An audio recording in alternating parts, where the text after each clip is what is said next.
Earning 1,00,000 in జొమాటోలో day 3 రోజు. Paradise రెస్టారెంట్‌లో multiple orders పడ్డది. ఆర్డర్ పిక్ చేసుకున్నా. పిక్ చేసుకొని అయితే డెలివరీకి బయలుదేరిన. డెలివరీ లొకేషన్‌కెళ్ళి అయితే 2 ఆర్డర్‌లు అయితే డెలివరీ చేసేసిన.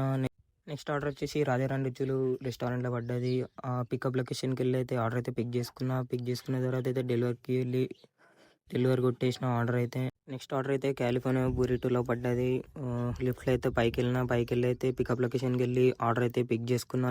20 మినిట్స్ మీద వెయిట్ చేపించారు రెస్టారెంట్ వాళ్ళు. ఆర్డర్ అయితే పిక్ చేసుకుని అయితే లిఫ్ట్లో మళ్ళీ కిందికెళ్ళి బైక్ తీసుకొని అయితే రెయిన్బో విస్టాస్కి బయలుదేరిన తర్వాత ఆర్డర్ అయితే డెలివరీ లొకేషన్కి పోయి డెలివరీ అయితే కొట్టేసిన. నెక్స్ట్ ఆర్డర్కి బయలుదేరుతుంటే దారిలో యాక్సిడెంట్ అయింది. చాలా మంది ఉన్నారు. పాపం 2 అక్కలకి కాలు ఇరిగింది. ఒక ఆమె నెత్తి వలిగింది. వాళ్ళ దెబ్బలు రక్తం చూసి నుంచి నాకు కూడా భయమైంది. భయమే మెల్లగా పోతున్న బండి వేసుకొని. నెక్స్ట్ ఆర్డర్ వచ్చేసి కేస్ బేకర్స్లో పడ్డది. ఆర్డర్ అయితే పిక్ చేసుకున్నా. కేక్ బుక్ చేసిరు. బాగుండే స్మెల్ వచ్చింది. తిందాం అనుకున్నా అని డెలివరీ తిడతాడని చెప్పి తినలే. ఆర్డర్ అయితే డెలివరీ చేసేసి లిఫ్ట్లో కిందికి పోయి నెక్స్ట్ ఆర్డర్ వచ్చేసి పకోడా హబ్లో పడ్డది. రెస్టారెంట్ అయితే బ్యాడ్ ఎక్స్పీరియన్స్ ఉంది. ఆర్డర్ పిక్ చేసుకొని లోపల పోతే బయట నుంచోమని చెప్పి అన్నాడు ఆడైతే. పోనీలే లైట్ అని చెప్పేసి పెట్రోల్కి 200 విత్డ్రా కొట్టేసి డ్యూటీ అయితే ఆఫ్ చేసిన. మొత్తం 5 hours 38 minutesలో 18 ఆర్డర్స్ కొట్టిన. 1170 ఇన్కమ్ వచ్చింది.